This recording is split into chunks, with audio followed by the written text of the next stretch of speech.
Assalamualaikum warahmatullahi wabarakatuh. Perkenalkan, saya Dimas Aji Saputra dengan NIM A221222075. Saya mahasiswa semester 3 Program Studi Pendidikan Biologi Fakultas Keguruan dan Ilmu Pendidikan Universitas Tadulako. Di video kali ini, saya ingin menjelaskan mengenai sistem rangka dalam mata kuliah struktur hewan. Sebelum masuk ke pembahasan, ada beberapa submateri yang akan dibahas. Yang pertama yaitu pengertian sistem rangka. Yang kedua, sistem rangka spesies atau ikan. Yang ketiga, sistem rangka amfibi. Saya ambil contoh hewan katak. Sistem rangka reptil. Contoh hewannya itu kadal. Sistem rangka aves atau burung. Lalu yang terakhir atau yang keenam, sistem rangka mamalia. Baik, kita masuk kepada pembahasan pengertian sistem rangka.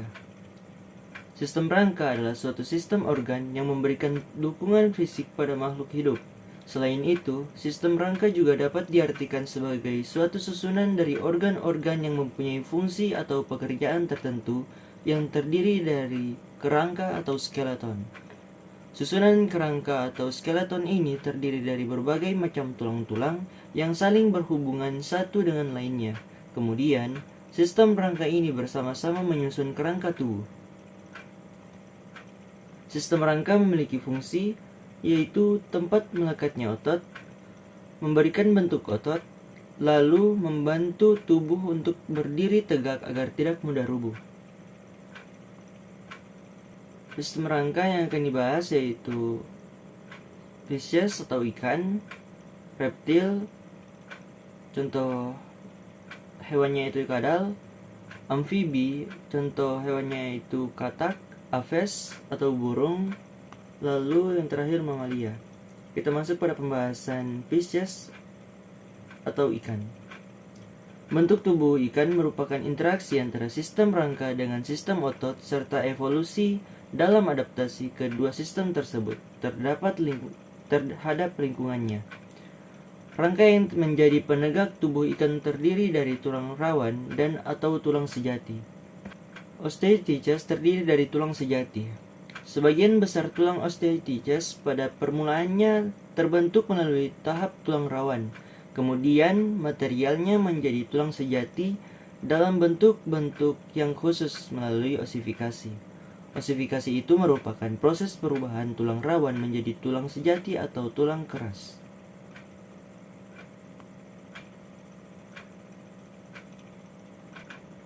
Rangka ikan berdasarkan letaknya dapat dibedakan menjadi dua, yaitu eksoskeleton dan endoskeleton.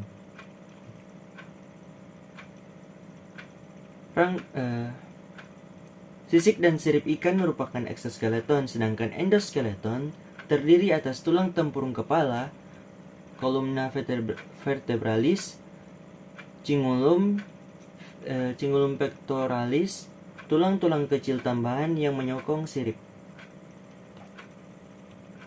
Lalu struktur rangka spesies terdiri atas dua bagian, yaitu rangka aksial dan rangka apendikular.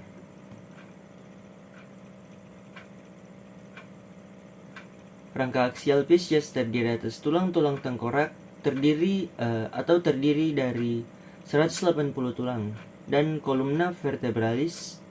Tulang-tulang tempurung kepala terdiri atas kranium sebagai tempat otak, kapsula untuk tempat beberapa pasang organon sensoris atau olfaktori, optik, auditory, dan skeleton viceralis yang merupakan bagian pembentuk tulang rahang dan penyokong lidah insang untuk mekanisme. Rangka apendikular tersusun dari gelang pektoral dan gelang pelvis. Gelang pektoral pada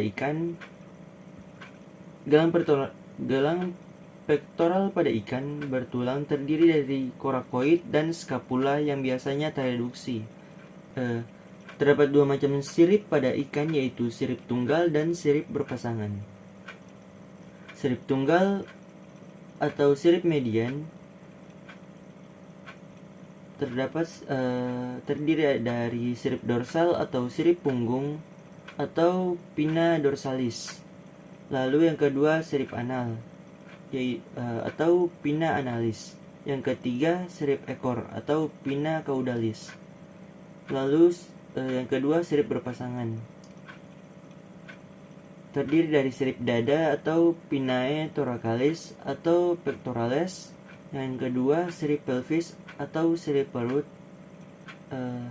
atau pinnae abdominalis. Berdasarkan letaknya, rangka ikan dibagi menjadi 6 bagian, yaitu tulang tengkorak, tulang punggung, tulang rusuk, tulang penyokong insang atau rangka visceral, lalu tulang penyokong sirip atau rangka apendikular. Yang keenam, tulang-tulang penutup insang. Terdapat 4 tipe sirip ekor, yaitu tipe protocercal, yang kedua tipe divicercal, yang ketiga tipe heterocercal, yang keempat tipe homocercal, seperti yang saya paparkan pada gambar.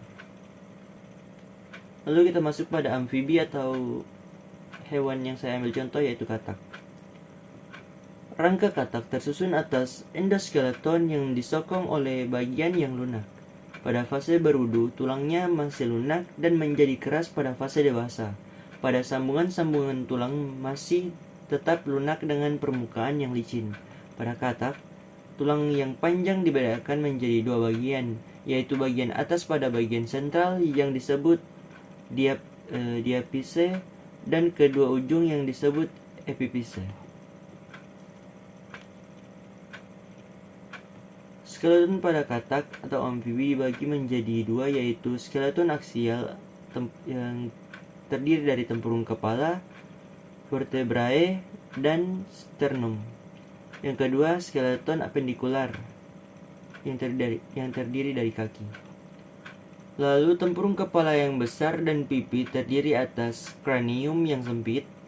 Lalu beberapa pasang kapsula sensoris dari hidung, kapsula pendengaran, dan kapsula yang besar untuk mata. Dan yang ketiga tulang-tulang rahang yang terdiri dari oshioid dan tulang rahang dari larynx atau skeleton visceral. Amfibi mempunyai tengkorak yang tebal dan luas secara proporsional. Tengkorak amfibi modern mempunyai tulang-tulang premaksila atau rahang atas, lalu nasal atau tulang hidung, frontal, parietal, dan squamosa. Tidak ada langit-langit atau plantum sekunder pada amfibi. Akibatnya, nares internal lebih maju di dalam langit-langit mulut. Di bagian ventral, otak ditutupi oleh tulang dermal yang dinamakan parasphenoid. Gigi amfibi terletak pada premaksila, maxilla, palintine, vomer, parasphenoid, dan tulang dental. Sebagian besar amfibi mempunyai 2 pasang tungkai dengan 4 jari atau digiti, kaki pada kaki depan, dan 5 jari pada jari belakang. Jumlah digiti pada amfibi mungkin ada yang berkurang 2 buah. Tungkai belakang berukuran seperti pada salamander, dan pasangan tungkai tidak ada pada Caecilia. Tungkai biasanya tidak mempunyai kuku, tetapi ada semacam tanduk pada jari-jarinya. Kemudian kita masuk pada reptil atau kadal. Mungkin ada sedikit kesalahan. Kita masuk pada reptil atau kadal. Tubuh kadal kebun terdiri dari 3 bagian, yaitu caput atau kepala, cervix atau leher, trunkus atau badan, dan caudal atau ekor. Bagian caput berbentuk seperti piramid, dan bila dibandingkan dengan tubuhnya, ukurannya relatif kecil. Mulutnya berbentuk celah melebar. Terdapat sepasang mata yang terletak pada bagian dorsolateral. Masing-masing mata memiliki 2 pelupuk yang dapat digerakkan, dan terdapat membran nictitans yang transparan terletak pada ujung anterior mata. Membran ini berfungsi untuk membersihkan kornea pada saat diperlukan. Pada bagian sisi lateral terdapat celah-celah dangkal berbentuk oval yang merupakan lubang telinga luar. Lalu kita masuk pada penjelasan mengenai caput. Caput adalah bagian tubuh pada daerah anterior. Bagian-bagian dari caput adalah sebagai berikut. Yang pertama, rima oris terletak di antara anterior caput. Yang kedua, labium superior dan inferior. Yang ketiga, organ visus yang dilengkapi dengan adanya palpebra superior dan inferior yang keduanya dapat digerakkan. Di samping itu dijumpai pula adanya membran melintang di sudut anterior orbita. Yang keempat, sepasang nares anterior yang terletak di ujung depan maksila. Yang kelima, porus acuticus externum terletak di belakang mata. Lalu kita masuk pada truncus. Truncus berbentuk memanjang yang ditutupi oleh aquama atau sisik yang berbentuk heksagonal. Pada truncus juga dijumpai adanya ekstremitas atau anggota badan bebas yang terbagi atas ekstremitas cranialis atau posterior dan ekstremitas anterior. Ekstremitas ini terbentuk oleh branchium, anterobacrium, dan manus. Pada bagian ekstremitas memiliki valvula atau jari-jari yang berjumlah 5 buah di bagian anterior atau pollux yang terdiri dari pollux, socudus, medium, numulus, dan minimus. Dan yang berada di bagian posterior berjumlah 3 valvula yang terdiri dari femur, crus, dan pes, yang memiliki 5 buah digiti atau jari bervakuola. Yang nama jari-jarinya sama dengan ekstremitas anterior kecuali pada urutan pertama disebut hallux. Lalu kita masuk pada cervix. Cervix atau leher merupakan bagian yang dapat digerakkan.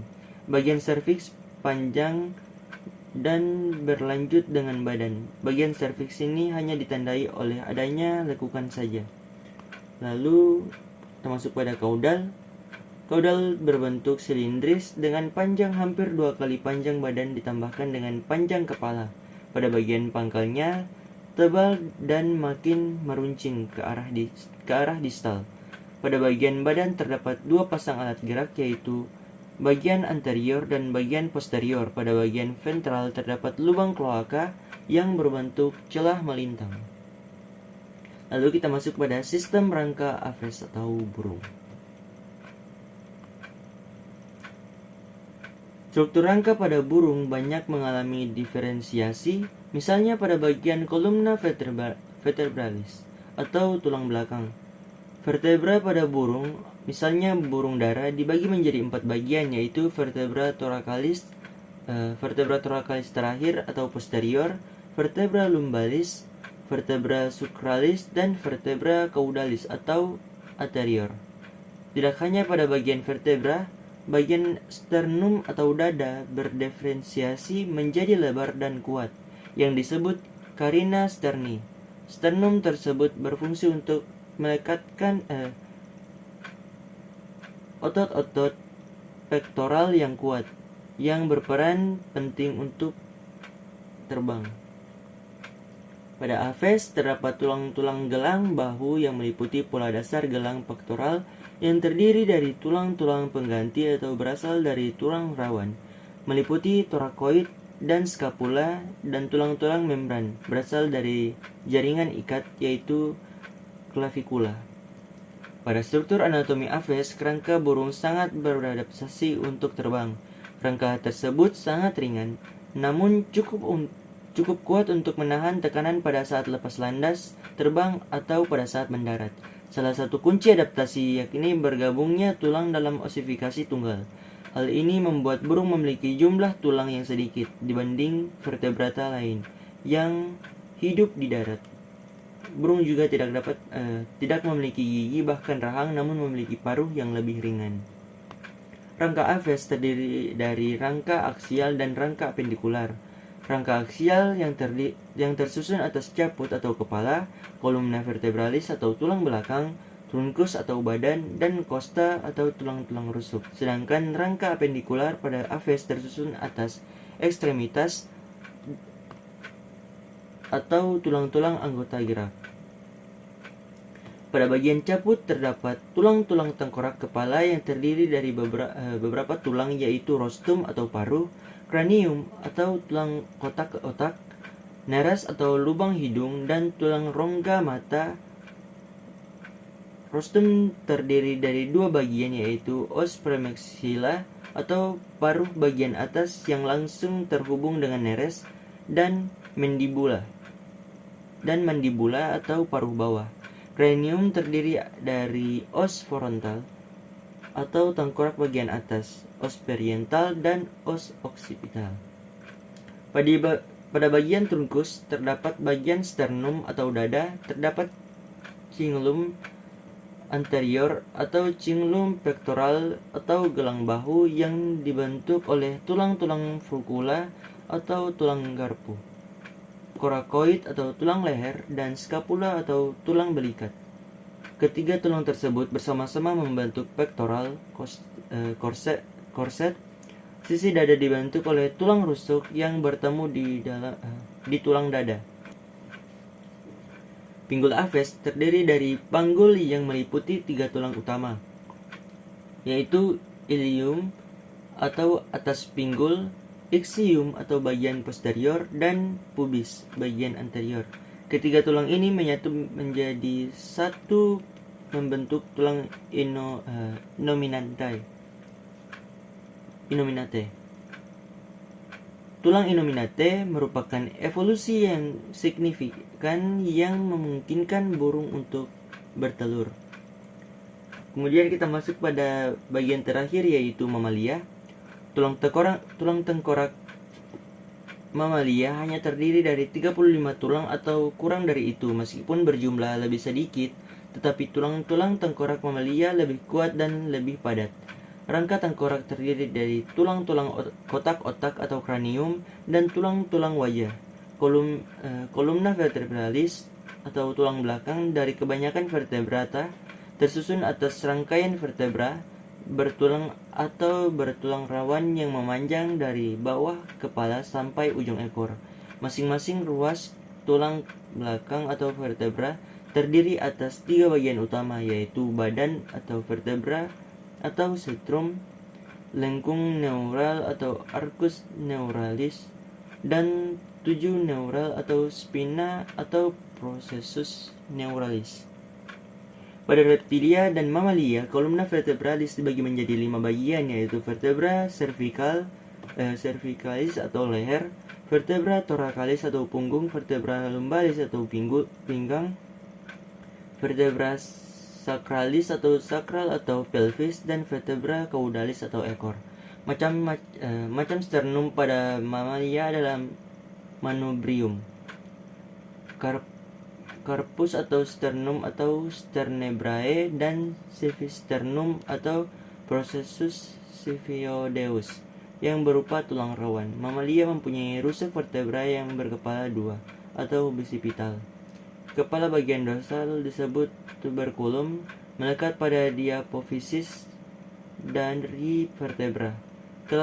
Kepala bagian ventral disebut capitulum, melekat pada parapophysis dari vertebra. Mungkin itu saja penjelasan dari saya mengenai struktur rangka pada hewan dalam mata kuliah struktur hewan. Lebih dan kurangnya saya mohon maaf. Wabillahi taufiq wal hidayah.